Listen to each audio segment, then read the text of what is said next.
Hello, Ogre27 Kane here today with a very special guest, my oldest daughter, Dovahkeen16. We're going to review Skyrim for Nintendo Switch. We're going to give our thoughts on the graphics, controls, story, and quality of life improvements this version has. After both of us have invested hundreds of hours on this, I think it's time we talk about it. With that said, introduce yourself, Dovahkeen. Tell us about the graphics. Hello, I'm Dovahkeen16, and we're reviewing the Elder Scrolls V Skyrim. I've started playing this about 4 years ago. I never thought this would be such a fun of a game. For the Nintendo Switch, it looks great. Sometimes it will lag or skip frame rate, but it's maybe because of how old the game itself is. Overall, it's great for a 5-year-old game. I think the improvements over the original are noticeable, especially if you played this last generation.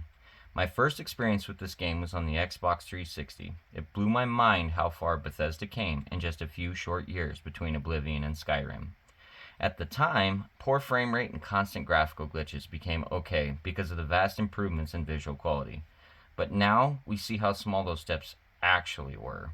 Don't get me wrong, the 1080p upscale and improvements in frame rate are great, but this game is starting to show its age. What are your thoughts on the controls, Dovahkeen? It's not that difficult to do anything really, but the button layout is perfect for me at least. But what is annoying is that when I try to turn into a vampire lord, it roughly takes about 5 to 10 seconds for it to fully load me into the vampire lord. Well, for me, the transition to the Switch Pro controller from the Xbox controller was the seamless part. I love the fact that Nintendo and Microsoft have such similar button layouts and keep my learning curve in most games fairly small. Hands down, my biggest gripe with Sony PlayStation are the backward button layout. I love the games on PlayStation, but the controls always hinder me and confuse me when trying multi-plat games. I know Sony's chosen this for proprietary reasons, so I'm not demanding any sort of change. But for this reason alone, I never got more than a few hours in on any PlayStation version of this game. If you're comfortable with most exploration games and you love first-person experiences, then you should be right at home. What's your take on the story, Dovahkeen? The story has a lot of weird meaning behind it.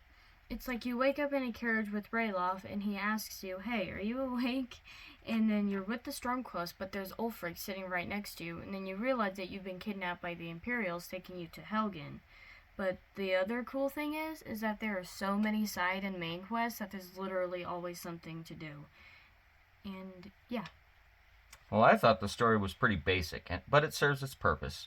There's no groundbreaking arc or intriguing dialogue to keep me asking why. The world feels alive, though, and all the smaller stories, in a way, are where the real fun is. Watching a thief get caught or a bandit ambush fail are always something to catch your eye and give you a reason to keep playing to the next village. It's the typical savior of the world story, I know, and I hope this is all accounted for with Elder Scrolls V. Finally, give us your thoughts and your conclusion, Dovahkeen16.